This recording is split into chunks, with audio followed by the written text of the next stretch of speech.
Hi, everybody. You're listening to Comics and History, episode number 114, part 1, a tribute to Chris Ivey's From Kid to Flash podcast, with a look at Mark Waid and Greg LaRocque's The Return of Barry Allen.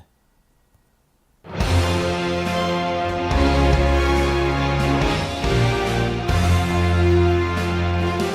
welcome to the show.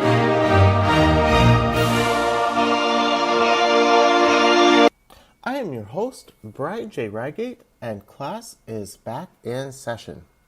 For a lot of DC Comics fans, especially those who got on board with DC Comics following Crisis on Infinite Earths, Wally West is their Flash. For me, growing up, Barry Allen was my Flash. And I have to admit that when I first read Wally's adventures, or rather misadventures, as the Flash, in the earliest issues of his volume of the Flash, along with his appearances in Justice League Europe, I did not like Wally as the Flash one bit. In more recent times, my favorite Flash is Jay Garrick, the classic pre-Flashpoint Jay Garrick that is. But since becoming a regular reader of DC Comics following Zero Hour, I've certainly grown to appreciate Wally West very much as the Flash. I do enjoy Barry Allen being back right now, but he doesn't feel like the Barry Allen that I grew up with, with reading late Bronze Age comics and watching the Super Friends / Superpowers cartoon. Now, this episode has been several months in coming for me, and I'm thinking that if I hadn't spent a time looking at great Canadian comic books in celebration of Canada's 150th anniversary, I probably would have recorded this tribute show in the latter months of 2017. But I was still able to take advantage of a Boxing Day sale over at Comixology. I was able to pick up The Flash by Mark Waid, Book 2, for a very nice price. Unfortunately, as you all are listening to this at home, the Comixology sale has ended, so if you want to do some great Wally West reading, all of the Mark Waid books are there, but they'll run a cool $20 to $25, depending on whether you're living in Canada or the United States. And I'm glad that I read Book 2 because it includes some really important stories that do tie in with the return of Barry Allen's story that was written by Mark Waid and penciled by Greg LaRocque in 1993. Now, you've heard me mention Mr. Chris Ivey's name a number of times on Comics and History in the past. But for those of you who are more recent newcomers to the show, Chris Ivey is someone who I consider a good friend, even though we have never had the pleasure of meeting in the physical world. I first started listening to Chris through the Geek Brunch Retro podcast, which is co-hosted by Chris, Mike Myers, and in more recent times, Rob Krieger. Wonderful podcast for those of you who enjoy listening to discussions and reviews of comics, TV, movie, toys from yesteryear.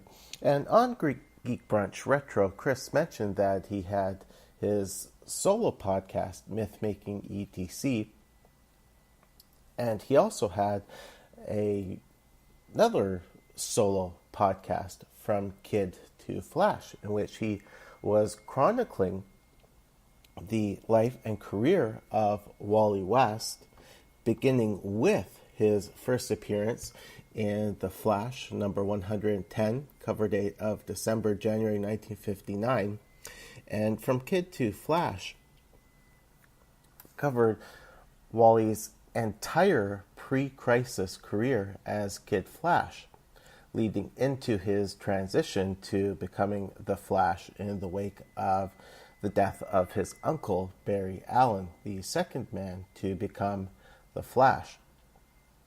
And so I went to iTunes and made sure to subscribe to both Mythmaking ETC and From Kid to Flash. And looking back on it, it's really funny how there were a number of times where things that I'd be talking about here on Comics and History were similar to things that Chris and Mike were talking about through Geek Brunch Retro or Mythmaking ETC. And we did that without any sort of planning. That was just a case of happy coincidence. I found that From Kid to Flash became one of my favorite podcasts, both in terms of a show that was hosted by one person, just one of my favorite podcasts in general. And Chris did such a beautiful job with From Kid to Flash. He reviewed every single comics appearance made by Wally West during the pre-crisis era. And I mean, he did it all within maybe 30 to 45 minutes an episode, a really good length for a show. He did a great job of giving a synopsis, an in-depth analysis of the issue, of course focusing on Wally's contributions. I enjoyed his dramatic readings of different pieces of dialogue that he'd pull out of the issues which he was reviewing.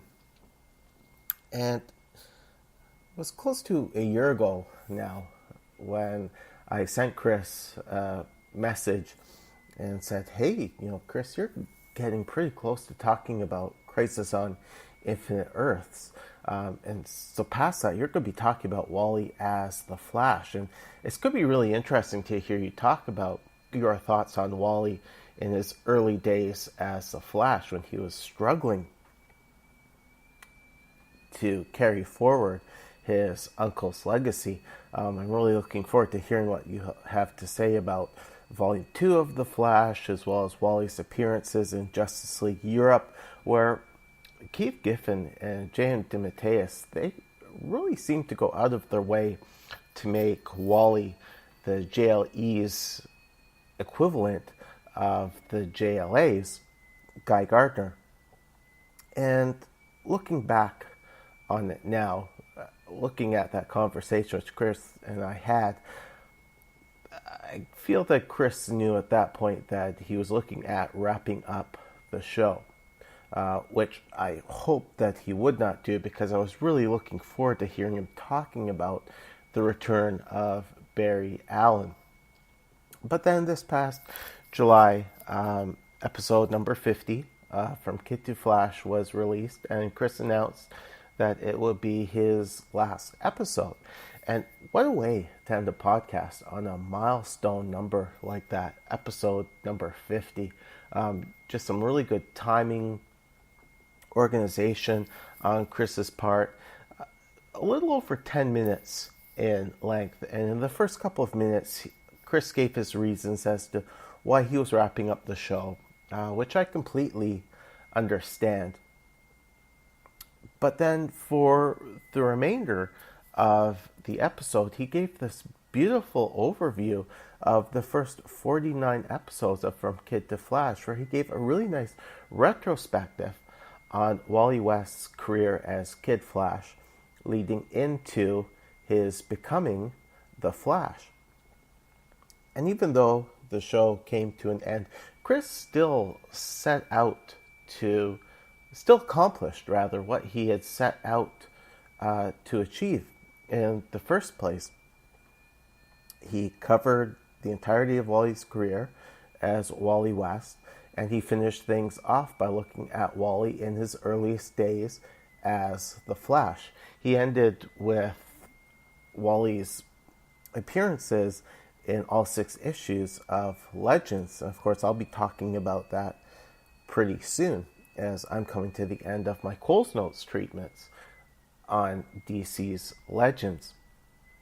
And the beautiful thing now is that you can go to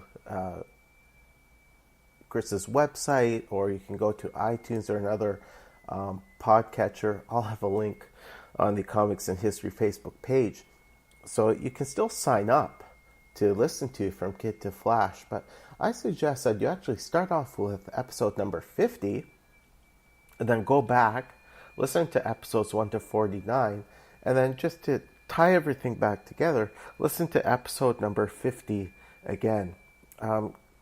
Chris is one of the best podcasters I've ever listened to. He's somebody who really cares about the craft. On his show, he was always seeking feedback. He'd always tell his listeners when he was trying something new in terms of the program he was using or a microphone. That's why I really gravitated towards Chris's show. And it's because of From Kid to Flash that I appreciate Wally's time as the Flash even more.